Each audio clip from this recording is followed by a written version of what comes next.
Moving to the war in Iraq, which is obviously probably the biggest issue on most people's minds of all political stripes. I'm sure you're aware that there's a lot of progressives who are crying out for impeachment and really would like to see the Senate take it to the president, maybe the vice president, also the attorney general.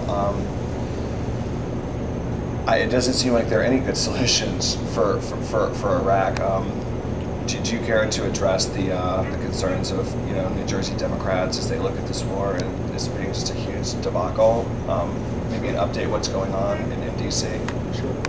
Look, first of all, no one anguishes more than I do about this. Every time I have to pick up the phone and call the New Jersey family who lost a loved one in the war, it anguishes me. I had to pick up that phone probably a dozen times before I could put it down, before I finally get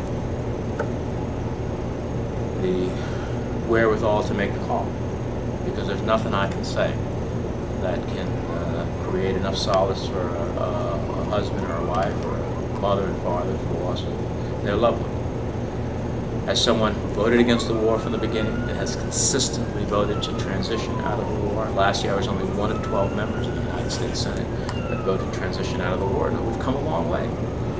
Last year I was only one of 12. This year I was one of 52. Now the problem is we don't hit 60 yet, but it's only because of a Democratic majority that we are pushing and pushing and pushing this administration, and more importantly, pushing the Republican members of the Senate to either put their votes where their comments are about being dissatisfied, or show that they in fact continue to march in lockstep with the president. And it's only because of that are we getting to where I think we can get closer to the 60 votes that we'll need to overcome a filibuster. And that's our biggest challenge. Our biggest challenge, that unlike the House of Representatives that needs a simple majority to pass everything and controls the process by virtue of the nature of the rules of the House, the nature of the rules of the Senate are that 60 votes are necessary when someone threatens a filibuster and is willing to pursue it. And we only have 51 votes. And one of our votes hasn't been there all year because Senator Johnson of South Dakota has had a stroke and hasn't been able to join us yet. So we are, at a minimum, 10 votes short. And so the bottom line is we cannot end the war if we cannot get Republicans to join us in those votes in the Senate.